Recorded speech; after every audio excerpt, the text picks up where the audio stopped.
Il y a eu un petit incident de parcours qui est relié à la paracha de la semaine. Rabbi Eliezer ben Arach était l'élève le plus grand de Rabban Yochanan ben Zakkai. Si bien que Abba Shaul disait à son sujet que si nous mettions Rabbi Eliezer ben Arach sur un côté de la balance et tous les sages de l'autre côté de la balance, ils contrebalanceraient. C'est l'élève de Rabban Yochanan ben Zakkai qui a dit dans Pirkei Avot que la qualité qu'un homme doit s'efforcer d'avoir, c'est Lev Tov, un bon cœur. Cela est important pour la suite. Lorsqu'un jour Rabban Yochanan ben Zakkai était endeuillé, tous ses élèves sont venus le consoler. Mais aucun n'a réussi à le consoler. Lorsque Rabbi Eliezer ben Arach est arrivé, Rabban Yochanan ben Zakkai dit « Ça y est, je me consolerai ». Je sais qu'en général, ces paroles qui sont pleines de Torah, pleines de Chidushim, pleines de nouveautés, sont très plaisantes. Étant donné que Rabban Yochanan ben Zakkai avait perdu un enfant, il lui a dit ainsi « Regarde Rabbi, c'est comme une personne à qui on a donné un gage. À chaque instant qu'il a ce gage dans ses mains, il se dit « Est-ce que je vais réussir à le garder en bon état? Est-ce que je réussirai à le rendre à son propriétaire en bon état ?»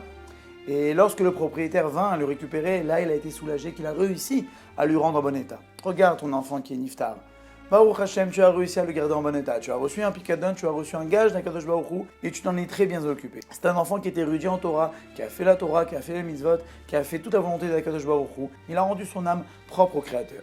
Et ainsi Rabban Yochanan ben Zakkai a été consolé.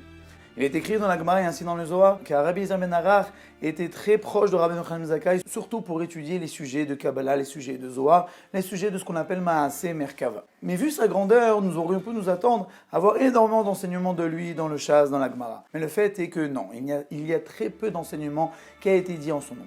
Et cela pourquoi? Le Havot de Rabbi Nathan nous explique, il y a une histoire qui est racontée dans la Gemara sur Rabbi Eliezer ben Arach qui donne la réponse à cette question. Lorsque Rabbi Yochanan ben Zakkai est niftar, ses élèves se sont demandé où ils pouvaient maintenant se diriger.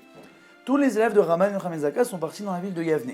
Étant donné que c'était une ville qui était pleine de érudits en Torah, ils se sont dit nous allons aller là-bas pour se plonger dans un environnement de Torah. Alors que Rabbi Eliezer ben Arach a préféré aller à Djumset avec sa femme dans un endroit beaucoup plus beau et beaucoup plus plaisant. Dans le Midrash de Kohelet, il est écrit que Rabbi Eliezer ben Arach a voulu rejoindre ses amis à Yavne. Mais sa femme lui a dit « Regarde, tu es le plus grand, qui a besoin de qui? Ce sont eux qui ont besoin de toi, et non pas toi qui as besoin d'eux. Donc attends ici qu'ils viennent à ta rencontre, ce n'est pas toi qui dois aller à leur rencontre. » Donc du coup, Rabbi Eliezer ben Arach resta à Djumset.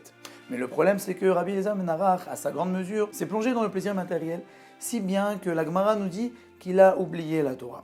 Et même une fois, c'est ce qui nous relie à notre paracha de la semaine, on l'a fait monter à la paracha de Bo, lorsque nous lisons la première mitzvah que les bénis Israël ont dû faire, le Kiddush HaChodesh, la sanctification du mois, qui était le mois de Nissan, le mois de la sortie d'Égypte. Et c'est la paracha que nous allons lire cette semaine, puisque mis à part les parachas de Vaïkel Pekoudé, nous allons lire aussi la paracha HaChodesh, étant donné que la semaine prochaine commencera le mois de Nissan. Et lorsqu'il a dû lire la phrase HaChodesh Hazeh Lachem, voici ce mois pour vous, certaines lettres se sont confondues à ses yeux, et il a lu Acheresh Ayalibam. Leur cœur était sourd. Ce n'est pas qu'il ne savait plus lire, mais il a fait une erreur, que Dieu lui a envoyé cette erreur pour bien lui montrer que, malgré le fait qu'il avait justement ce grand cœur pour la Torah, qu'il avait cette largesse d'esprit qui est stimulée par le cœur, étant donné qu'il s'est plongé dans les plaisirs matériels, alors ce cœur-là s'est fermé et du coup il a dû oublier sa Torah. Heureusement, les sages ont prié pour qu'il se rappelle de toute la Torah qu'il avait oubliée. Rabbi Eliezer ben Arach nous a montré qu'on a beau être un très grand érudit en Torah, avoir le cœur large, avoir la largesse d'esprit et être ce qu'on appelle Ma'ayan Amigaber, une source qui ne fait que se renforcer et apprendre de plus en plus et à connaître de plus en plus. Et lorsque cette même personne se concentre sur les plaisirs matériels, alors tout peut être perdu.